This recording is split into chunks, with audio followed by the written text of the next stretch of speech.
Economic news usually paints a negative outlook on the US economy. They usually say, oh, the US economy will crash, hyperinflation is coming. The main problem with this news, they analyze the US alone, not relative to other countries.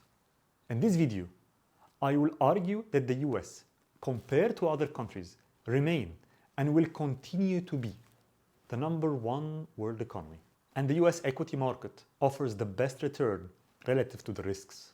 This analysis is not to forecast the next quarter. It is long-term, to forecast the next 5 to 10 years. US, China, and EU together make up 60% of the world GDP. So I will compare the US versus those big economies. First, let's look at GDP drivers, demographics, debt, and productivity. First, demographics favors the US. By 2060, China will have older population than the US. China will have 58 seniors for every 100 working person, while the US will have 45. The EU today, in 2023, is already older than the US. China's working age population is predicted to decline by 30%, while the US to grow by 8%. Europe working age population is on the decline. Second, debt. The US have higher government debt to GDP ratio than China and than the EU. However, when looking at private debt, which is a combination of household debt and corporate debt, China has a rate that is 27% higher than the US, and it is growing. In contrast, the US private debt is declining. If we added all types of debt together, China have more debt in terms of percentage with GDP than the US. Interestingly, Europe is best positioned with private debt levels that are half of those of the US. This is the only KPI which favor the EU in this whole video. Of course, the US government debt will continue to rise because the US federal budget have a deficit. In 2023, this deficit is 6% of the US GDP.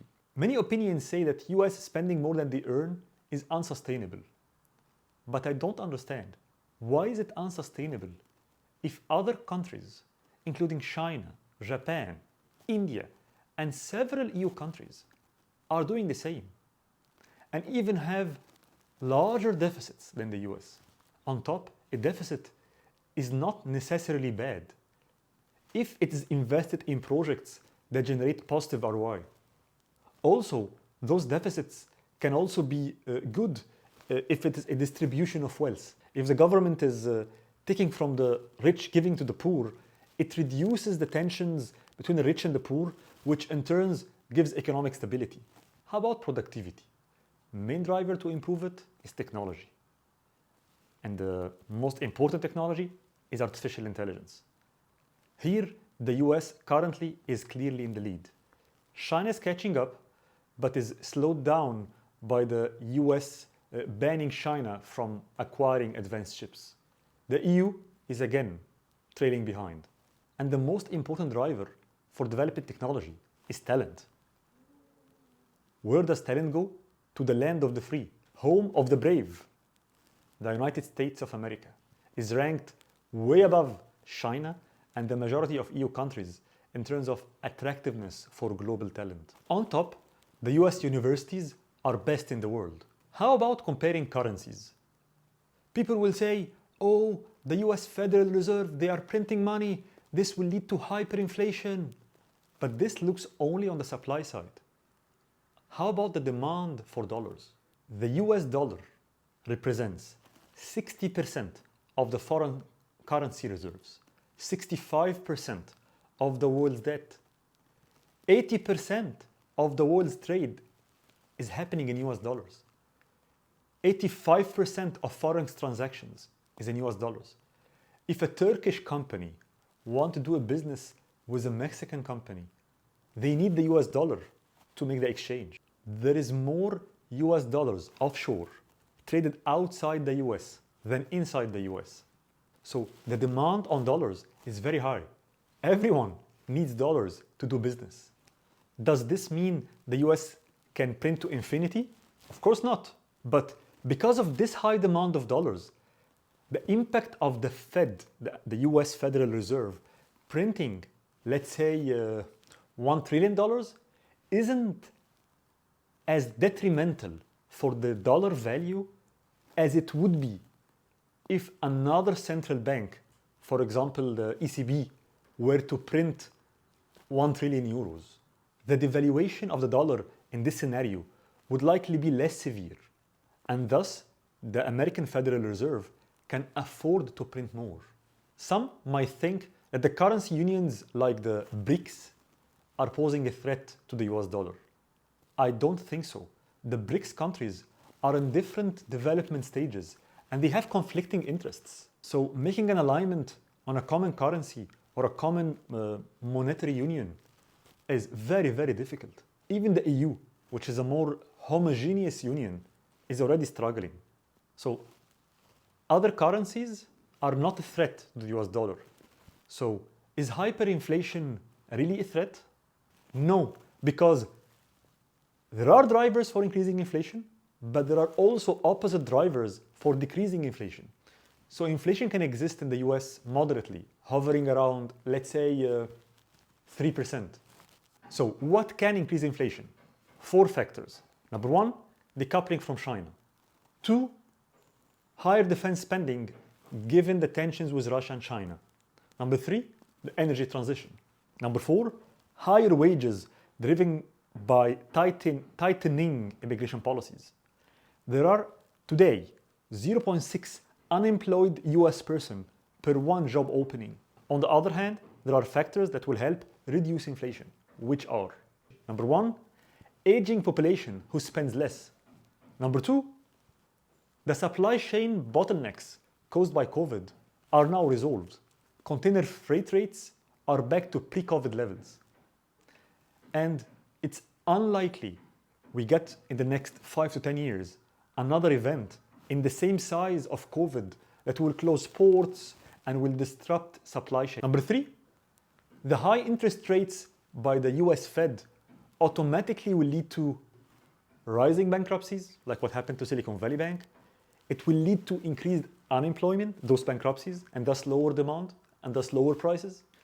The high interest rates from the Fed will also lead to decreased money supply because people are saving their money in 5% US treasuries, so they are not spending it, which will decrease demand and thus decrease prices.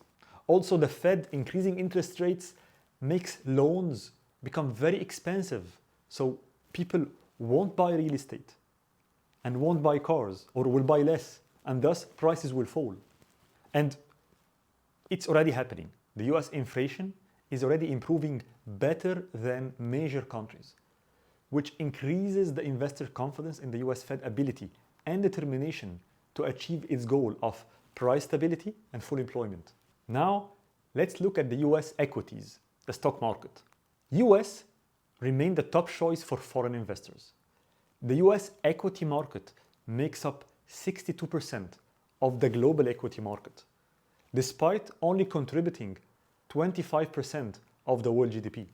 The S&P 500, which represents 80% of the US equity market, historically yielded an average annual return of about 5% to 6%. Despite some downturns, the S&P 500 maintains an overall upward trajectory. In contrast, other major economy indexes have never recovered from their all-time high achieved many years ago. Euro Stoxx 50 peaked in 2001. The Shanghai Composite Index peaked in 2008. And Japan's Nikkei peaked in 1990, and it never recovered. Of course, there are some risks facing the US economy, mainly 5.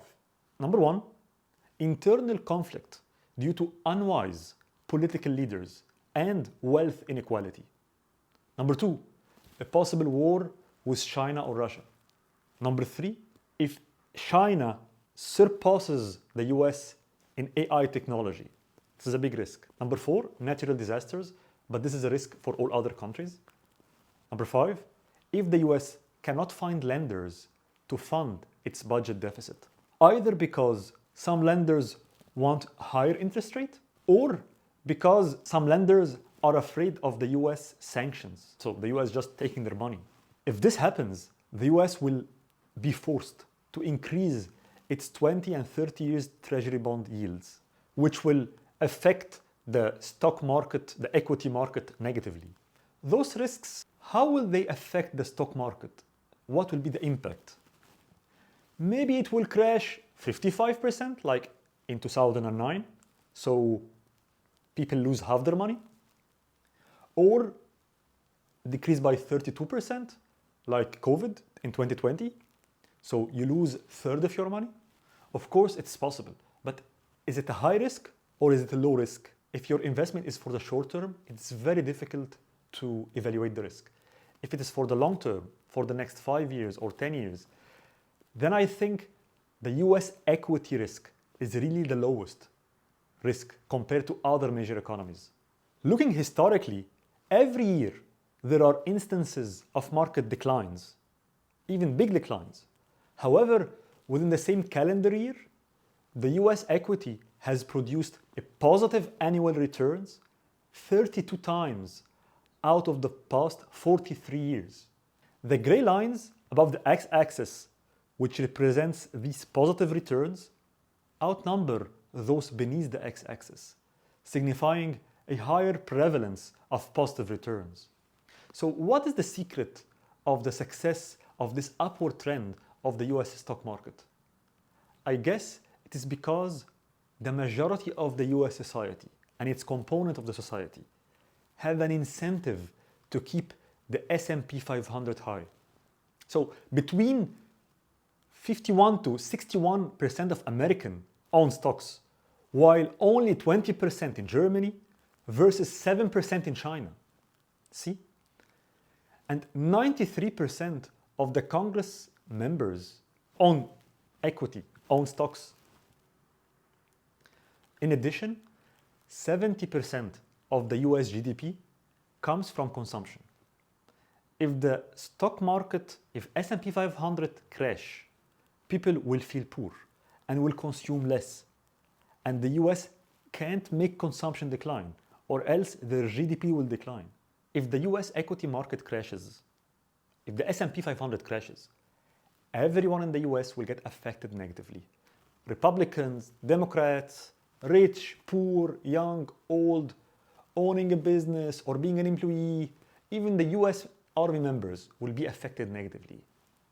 So all the components of society, the government, the central bank, they will do whatever it takes to prevent this crash. And they have the means to do it. Of course, the US will not remain number one economic power forever. However, this will require another superpower to take its place. The EU is very old, and China is not going in the right direction. Maybe India have potential, but this will require at least 30 years from now. To conclude, US economy cannot be judged in isolation of other countries. And when we compare the US with other countries, despite all the risks the US economy faces, it remains one of the most robust and resilient in the world. And the US dollar will continue to be the world's most trusted currency. And the US stock market, specifically the S&P 500, on average, offers the best risk-reward return on investment. Of course, I might be wrong, so don't take this as an investment advice. If you don't agree with me, please let me know why. And if you found this video useful, please share it. This will encourage me and motivate me to do more similar videos. Thank you very much for watching.